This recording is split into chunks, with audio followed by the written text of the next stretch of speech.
Hi there. I've come today to let you know that the world is changing faster than we realize. Spirit is always seeking to send light and hope for the times that we're in now.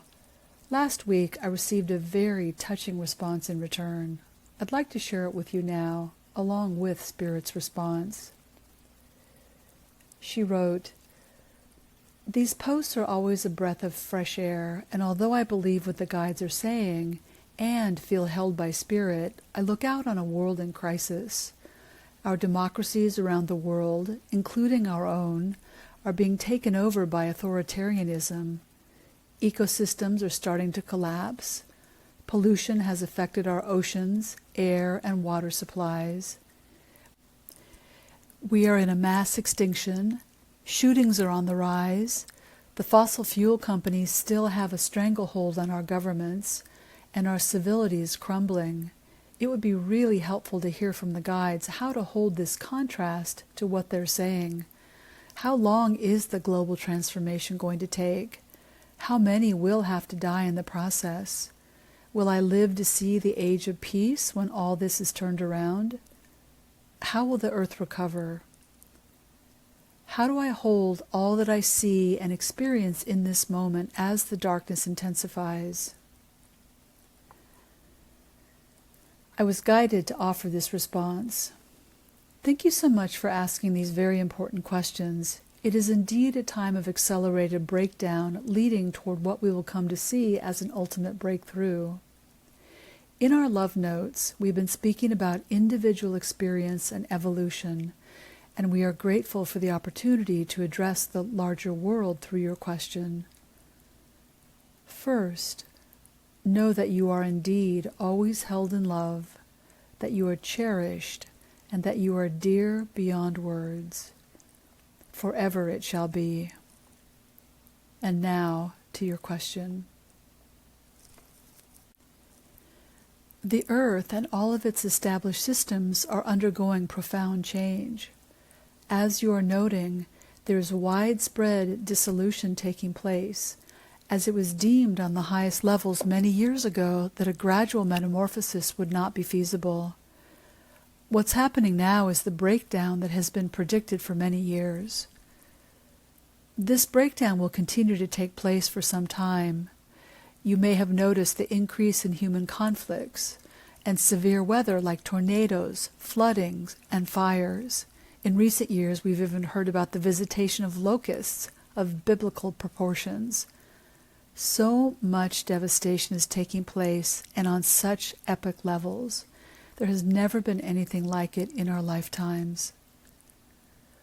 Though you may not be aware of it now, your consciousness, in partner with the consciousness of everyone on the planet, was part of this decision-making process. Despite your seeming powerlessness in the face of these events, as humans, you have the greatest influence over them. You can use your consciousness to shift all of these outcomes and timelines to some degree. Your greatest offering in this time is to be a compassionate observer of these events. Allow your heart to be tender for those involved, and at the same time, it is of benefit to learn to cultivate a neutral, witnessing consciousness as well. As these events trigger deep emotions, they're designed first to show the places in your own heart that are in need of healing. As you feel into these events, as you feel anger or frustration or fear or sadness arise, tend to that first. Be loving to yourself, and though it may not be immediately apparent or perhaps even make sense, look for any precursors in your history. That is, seek out any events in your own life that also elicit these emotions. Send love to these places in you. Pay attention to and seek to heal your own heart first. This guidance is not intended as a glossing over or diminishing of how you feel in relation to the events taking place around you. We only ask that you use these experiences for self-healing and self-actualization first. Once your heart has been tended to, there are two pathways to take. As an initial step, tune into yourself and discern if there is an action you're called to take.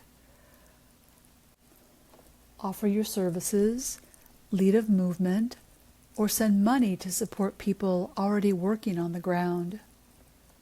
Scan your body, heart, and mind for any impulse to reach out. Then, follow it, if you will. Once you have scanned for the presence of a call to action and noted or taken appropriate steps, if any, come back to a restful place inside yourself. The next step is to send love and white or golden light to the situation. Then visualize the outcome you most desire, and don't just visualize it, feel it in your body as if it has already happened. Democracies have evolved into new higher forms, with awakened, heart-centered leaders. Methodologies for healing have been found and offered for widespread epidemic illnesses, and the violence in the human heart has been met, loved, and lifted out of the need for angry expression. None of these events have been set in stone, and they are vastly determined by the collective consciousness of every person alive today. As for how long global transformation will take, you will see significant differences within the next few years, but the larger transformation may take up to 25. Please know, again, all numbers and timelines are changeable. It is truly dependent upon what you are holding in your own heart, each and every one of you, that determines the outcome here.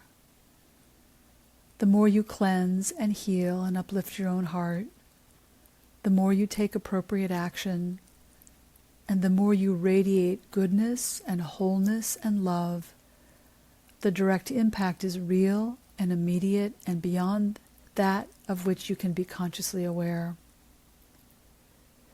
The earth will recover, she assures you. She is a living, breathing being just like everyone here, and she wants not only to survive, but to thrive and move to her highest level of evolution. It cannot be any other way. Will there be additional loss of life? Yes, sadly, it is most likely.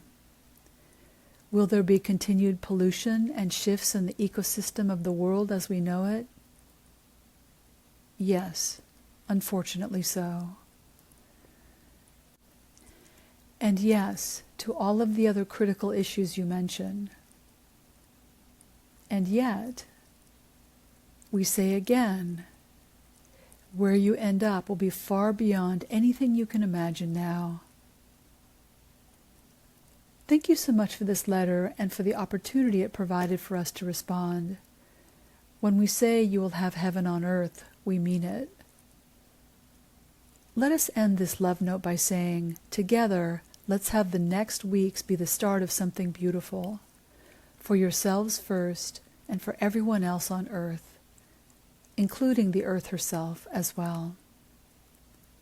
Much love to you. From me and the Celestial team.